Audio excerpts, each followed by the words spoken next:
Islamic terror group Hezbollah have been firing rockets into northern Israel for the past 11 months. But this week, in a daring operation that would not have been out of place in a Mission Impossible movie, Israel struck back.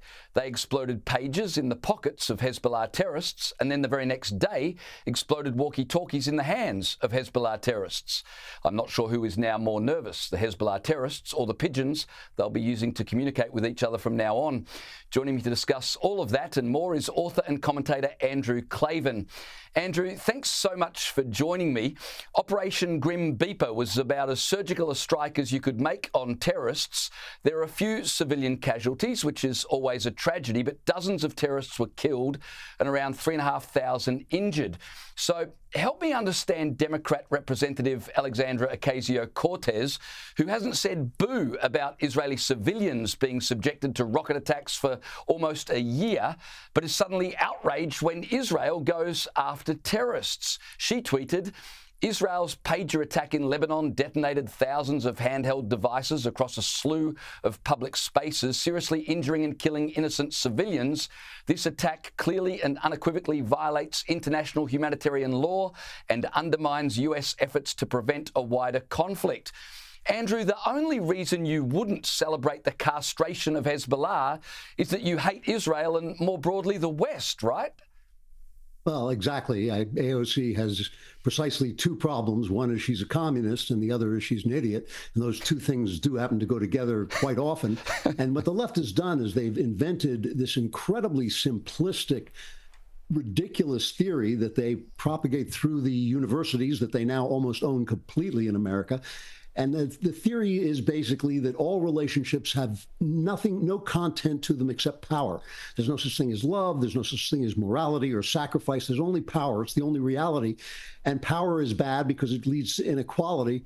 And so whoever has the least power is always in the right. And this is their theory that they sometimes call intersectionality. But it's a perfect theory for someone who's a communist and an idiot, because it leads you to hate the most productive and creative people, and it's also stupid. It's a stupid theory. It's observably untrue. There are plenty of weaker people who are savage, and not because they're weaker, but simply because that's their culture or that's their nature. And you just have to look at each situation from a moral point of view. Israel is actually kind of a terrific country. I know there are gray areas in the way they relate to the people around them. That's true of every country, but this is a free country where women have freedom, where Muslims have freedom, where Muslims can rise to a very high level within the society. Whereas if you build a church in some of the surrounding countries, you'll get yourself killed. And you have to remember all the time that there is no Hamas, there is no Hezbollah, there's simply Iran. Iran, which routinely chants death to America, death to Israel, and that's what they're rooting for. And of course, the West, because it has power, because its ideas have triumphed over time, they're going to be the enemies, according to this ridiculous theory. Well, Andrew, you've got your stupid politicians. Sadly, we've got our fair share as well. On Thursday, the United Nations voted overwhelmingly that Israel must end what it called the unlawful presence in Gaza and make reparations to Palestinian people.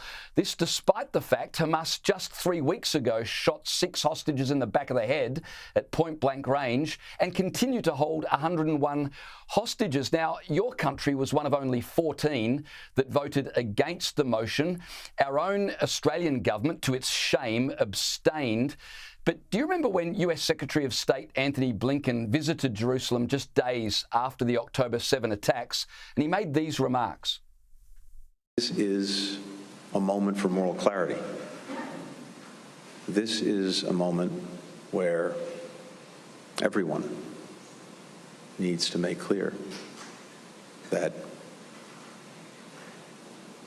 there is revulsion, disgust, and a determination not to allow this to go forward. Andrew, what happened to moral clarity? It lasted for about 5 seconds. Yeah, well, I guess we were lucky it lasted that long. The thing is very strange. The Democrat Party is completely enslaved to its far left wing. They're not the majority. They're certainly not the majority of voting Democrats. But no Democrat politician, not one, will break from this far left entity. And the reason for that, I think, is pretty simple. It's the media. The left also owns most of the news media in this country. The coverage of, for instance, Donald Trump has been 95% negative. The coverage of his opponent has been in the 80 percentile positive. They are completely sold over to the left. And it creates, especially in Washington, D.C., it creates a bubble that this is reality, that this is the way people feel. In fact, most people in America support Israel. Why shouldn't they? It's a democratic, free country. It basically is a friend to the United States, as opposed to chanting death to America, which can sort of annoy you from time to time. But for some reason, the Democrats, because of the media, I think, they simply cannot pry themselves away from this far left wing. They're the ones who cause the violence. They're the ones who show up in protest. And after October 7th, when you would have thought the country would have been entirely united on the side of Israel, the horrific enormities that were committed on that day, instead, what you had was these students who had been schooled in this stupid theory that has come out of academia pouring out into the streets and protesting on behalf of Hamas. You had movie stars saying that the rapes, that when women were raped to death, these things were a myth, they were made up, that the killing of children was made up. It was all sort of erased. People were running around in the cities of America, tearing down the pictures of the hostages. So no reality is allowed to shine through this academic theory that has given them a sense of virtue, I guess. And Anthony Blinken and the entire Biden-Harris administration are just in thrall to this minority who believe these crazy things. And just to point out for one moment how crazy they are, these include feminists protesting on behalf of people who would happily dress them in burqas and beat them for disobedience. This includes gay people who, the Islamists would happily kill, protesting on behalf of the people who would happily beat and kill them. And that's how much fantasy and theory has overcome reality on the left in our country. Yeah, it's absolute madness. Speaking of which, let's talk about the southern border in the US. Former Border Patrol Chief Aaron Hatke testified before Congress this week that he'd been instructed by the Biden-Harris administration to keep quiet about how many people with terrorism links were coming across the southern border into America. Have a listen. In San Diego, we had an exponential increase in significant interest aliens. These are aliens with significant ties to terrorism. Prior to this administration, the San Diego sector averaged 10 to 15 SIA arrests per year. Once word was out the border was far easier to cross, San Diego went to over 100 SIAs in 2022, well over that in 2023, and even more than that registered this year. These are only the ones we caught. At the time, I was told I could not release any information on this increase in SIAs or mention any of the arrests. The administration was trying to convince the public there was no threat at the border. It's just amazing stuff. When you've got an administration failing to secure the borders despite the fact people with links to terrorism are coming into the country, and moreover, they're threatening Border Patrol that they must cover it up, how is that not treason? Well, you should know, for one thing, that you just covered this story probably about 50% more than our major news outlets. We are in the midst of an election that's taking place in a complete bubble of non-information, whereas anything that Trump does or says that can be taken out of context in the worst possible way, this actual story that the Biden-Harris administration not only let terrorists flow through our open borders, but then covered it up, which in any other election year, in any other time, in any sane country would be a major, major scandal, far more of a scandal than some, sex peccadillo that one politician or another had. This is an actual disastrous scandal which shows the disdain that this administration has for America and the American people. And all we're hearing about is the fact that Trump said that some Haitian migrants are eating cats in Springfield, Ohio, which is probably happening, by the way, but it makes him sound silly. So they cover that as if it's a major story. It's on the front page of the Wall Street Journal this morning. And this story is being buried completely. We're living in a very, very dangerous moment, an information crisis, I've called it for quite some time, when the desperation to hold on to the transmission of information has caused the news media to collapse. We don't really have a news media. All we have is Elon Musk's X, on which people can send information back and forth, sometimes reliable, sometimes not. So what you're hearing is, as you say, it's an absolutely terrible story, not just of allowing these guys to get into the country with everybody else, but also covering it up. And yet I don't know how much of an impact it's going to have on the voters who are hearing about it.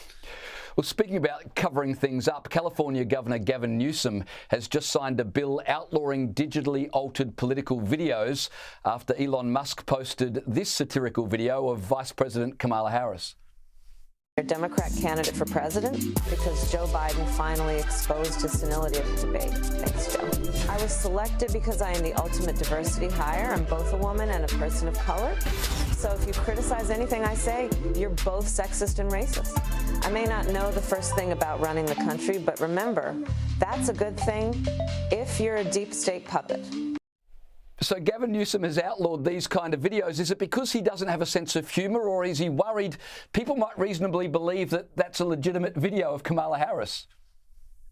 Well, there is that, I guess. I think after 60 years of policy failures, the left is beginning to lose its sense of humor. It's certainly beginning to lose its sense that the First Amendment protects free speech rights. You know, I could actually understand how some deep fakes should be labeled. I think that that is probably important. I don't want, you know, some movie star having his image selling some product that he doesn't actually want to sell. I think that's fair. These things have gotten so accurate, and, you know, that really did sound like Kamala Harris. And for all I know, given the information there, it might have been Kamala Harris. But I mean, that was silly enough and funny enough that he just should have shrugged it off. He's going to have a very hard time proving that this is the kind of thing that needs to be silenced. So he's making a gesture. It's amazing the disregard for free speech as we hear about what a threat Donald Trump is to democracy, until crazy people are now taking pot shots at him left and right. They're the ones who are trying to silence free speech. They've been doing it for a long time now. They've actually tried to shut down me on YouTube, people like me on all the social media. And I think it's just an amazing desertion of our core freedom, our First Amendment, the right to speak freely.